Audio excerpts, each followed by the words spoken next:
আসসালামু আলাইকুম বন্ধুরা, এবি কিচেনে সকলকে নতুন একটি পর্ব দেখার জন্য স্বাগত জানাই। আজকে আমি তৈরি করে দেখাবো ফুলকপি দিয়ে চিলি ফুলকপি রেসিপি। আর শীতকালে তো এখন প্রচুর পরিমাণে ফুলকপি উঠে গেছে, আর ফুলকপি এমনিতেই খেতে খুবই টেস্ট লাগে। তা আমি ফুলকপির চিলি চিকেন তো অনেকেই খেয়েছেন, আজকে আমি দেখাবো চিলি ফুলকপি। তা এত সুন্দর হবে, আমি প্রথমবার বানালাম আর খেয়ে এতটাই টেস্ট হয়েছে, মানে বারবার খেতে ইচ্ছা করবে। তাহলে এখানে আমি পরিষ্কার ফ্রেশ দেখে ফুলকপি নিয়েছি, আর ফুলকপিটা ছোটো ছোটো করে টুকরো করে গরম পানি, ফুটানো পানি উপরে ঢেলে দিয়ে 5 মিনিট রেখে দেবো, অথবা 1-2 মিনিটের জন্য ফুটিয়ে নিলেও হয়ে যাবে।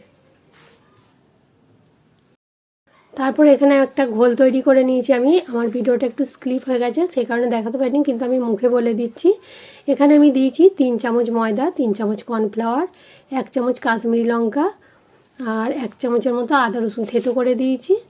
তার সঙ্গে কাঁচা লঙ্কা থেতো করে দিলেও হবে, আর একটু ধনেপাতাকে কুচিয়ে নিয়েছি। 1/2 চামচ দিয়েছি গোলমরিচ পাউডার। ওগুলোকে একসঙ্গে অল্প পানি দিয়ে মেখে একটা ঘোল তৈরি করে তার উপরে ফুলকপিটা পানি ঝরিয়ে নিয়ে দিয়ে দিয়েছি। দিয়ে ভালো করে মাখানো হয়ে গেছে। এবার আমি তেলটা ভালো করে গরম করে নিচ্ছি। তেলটা গরম করে নেওয়ার পর একে একে ফুলকপিগুলোকে ছেড়ে দেব। আর এক্সট্রা হাই ফ্লেমে হবে, গ্যাসের ফ্লেমটা একদম লো করা চলবে না, হাই ফ্লেমেই ফুলকপিগুলোকে ভেজে নিতে হবে। তো এখানে আমি কড়াটা মেজেছিলাম বলে ফুলকপিগুলো তলায় সেটে গেছে, তাই কোটটা যেটা লাগিয়েছিলাম ওই কোটটা ছেড়ে গেছে, ফুলকপিগুলো ছাড়া ছাড়া হয়ে গেছে। সেই কারণে নতুন মাজা করা হলে তেলটাকে ভালো মতো গরম করে নিতে হবে, কিংবা একটা ফুলকপি দিয়ে তেলটা ভালো মতো গরম হয়ে গেলে পরে বাকি ফুলকপিগুলো দিয়ে ভেজে নিতে হবে। হাই ফ্লেমে ভাজার পর ফুলকপিগুলো ভাজা হয়ে গেছে, এবার আমি তেল ঝরিয়ে রেখে দিচ্ছি।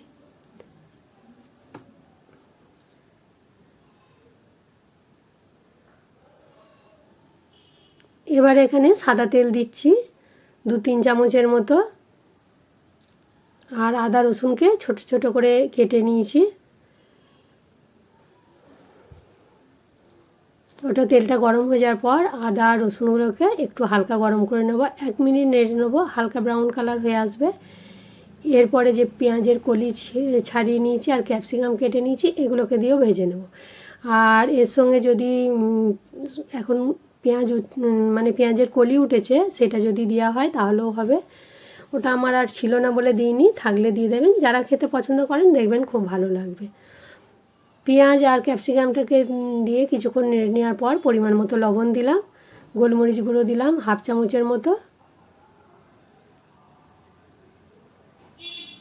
এগুলোকে বেশ কিছুক্ষণ একটু নেড়ে নিলাম। নেড়ে নেওয়ার পর একে একে সসগুলো দিচ্ছি। এবারে এখানে আমার পরিমাণটাও অল্প বলে আমি এখানে দিয়েছি, যে কোনো জিনিসেরই যতটা বেশি পরিমাণ হবে পরিমাণেও সেটা বাড়বে। এখানে আমি 1 চামচ সয়া সস, 1 চামচ গ্রিন চিলি সস আর 2 চামচ টমেটো সস দিয়েছি। এই টমেটো সসটা কিন্তু আমি বাড়িতে শীতকালে বানিয়েছিলাম, আবার শীত চলে এলো, 1 বছর হতে যাচ্ছে, কিন্তু আমার পুরো ফ্রিজে রাখা আছে বলে ভালো আছে। আর টমেটো সসের রেসিপিও আমার ভিডিওতে দেওয়া আছে, দেখে নেবে। এগুলোকে দিয়ে একটু কষিয়ে নিচ্ছি, আর গ্যাসের ফ্লেমটা কিন্তু মিডিয়াম রেখেছি। এবারে এখানে 1 চামচ ভিনিগার দিলাম।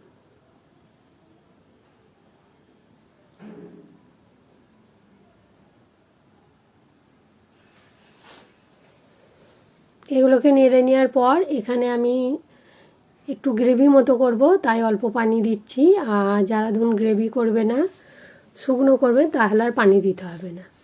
দিয়ে এখানে আমি ফুলকপিটাকে দিয়ে মাখিয়ে এবারে 2 চামচের মতো কর্নফ্লাওয়ার নেব, নিয়ে সেটা একটা পাতলা করে পানি দিয়ে গুলে নেব, দিয়ে দেব। আর যদি এখানে গ্রেভি মতো না করেন তাহলে কর্নফ্লাওয়ারগুলো না দিলেও হবে। এগুলোকে ঢাকা দিয়ে একটু 1-2 মিনিট হতে দিয়েছিলাম, ঢাকাটা খুলে নেড়ে দিলাম। তাহলে যে সকল বন্ধুরা আমার ভিডিওটা দেখছেন, এখন ফুলকপি প্রচুর পরিমাণে বাজারে পাওয়া যাচ্ছে, আর বাড়িতে গিয়ে একবার এইভাবে বানিয়ে দেখুন। চিলি ফুলকপি এতটা সুন্দর যে খেতে টেস্ট হয় আমি আগে জানতাম না, এই প্রথমবারই বানিয়েছিলাম, তা খেতে এত টেস্ট হয়েছিল কি বলবো। আর আমি রুটি দিয়ে খাবো বলে একটু গ্রেভি মতো করছি, অল্প একটু পানি দিলাম আর এই কর্নফ্লাওয়ারগুলোটা দিয়ে দিলাম। এটাকে দিয়ে বেশ গ্রেভি মতো হবে, তাহলে রুটির সঙ্গে খুবই ভালো লাগবে। আর গরম গরম রুটির সঙ্গে গরম গরম চিলি ফুলকপি এতটাই টেস্ট হয়েছিল, মানে আমি অবাক হয়ে গিয়েছিলাম। উপর থেকে চেরা কাঁচা লঙ্কা দিয়ে দিলাম। যদি কেউ ঝাল পছন্দ না করেন তাহলে আর দিতে হবে না। আর একটু চিনি দিয়ে দিচ্ছি, মিষ্টি দিলে বেশ মিষ্টি মিষ্টি ভাব খেতে ভালো লাগবে। মিষ্টিটাও যদি কেউ না পছন্দ করেন এটাকেও বাদ দিতে পারেন।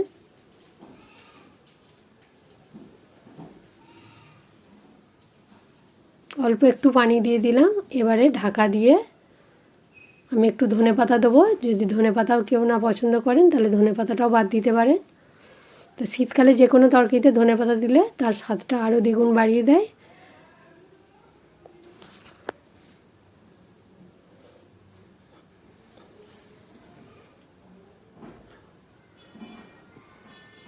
এবারে ঢাকা দিয়ে আমার চিলি ফুলকপি পুরো একদম রেডি হয়ে গেছে। এবারে এটা গরম গরম রুটির সঙ্গে, আর কেউ যদি ভাতের সঙ্গে খেতে চান তাহলেও হবে, কিন্তু আমি রাত্রে রুটির সঙ্গে করেছিলাম। এতটাই টেস্ট হয়েছিল কি বলবো। আমি প্রথমবার করেছিলাম কিন্তু করে অবাক হয়ে গেছি, মানে এতটা আমার টেস্ট লেগেছে। আমি চিলি চিকেন খেয়েছি কিন্তু তার থেকেও এটা বেশি ভালো লেগেছে। তাহলে যে সকল বন্ধুরা দেখছেন একবার বানিয়ে দেখুন। যদি ভালো লাগে তাহলে আমার ভিডিওতে লাইক দেবেন আর কমেন্ট করে জানাবেন। যদি না ভালো লাগে তাহলে আমার ভিডিওতে লাইক দিতে হবে না। তাহলে ঝটপট বানিয়ে নিন আর এইভাবে রুটির সঙ্গে গরম গরম খেয়ে নিন। এরকম নতুন একটা রেসিপি বাড়িতে বানিয়ে সবাইকে খাওয়ান, দেখবেন সবাই আপনার প্রশংসা করবে আর বারবার বানাবার আবদার করবে যে শীত থাকতে থাকতে অন্তত আরও 2-1বার যেন বানিয়ে নেয়। যেই খাবে সে তো সবারই কাছে প্রশংসা করবে, এতটাই সুন্দরের টেস্ট হয়েছিল। এটা দেখতে যত সুন্দর হয়েছিল খেতে কিন্তু টেস্ট দারুণ হয়েছিল। এটা আমি ভালো লাগার জন্য বলিনি, সত্যি সত্যি এর টেস্ট হয়েছিল। আপনারা বানিয়ে খেয়ে দেখুন তাহলে বুঝতে পারবেন কতটা সত্যি। তাহলে আজকে এই পর্যন্ত, আবার অন্য রেসিপিতে দেখা হবে সবার সঙ্গে। আসসালামু আলাইকুম।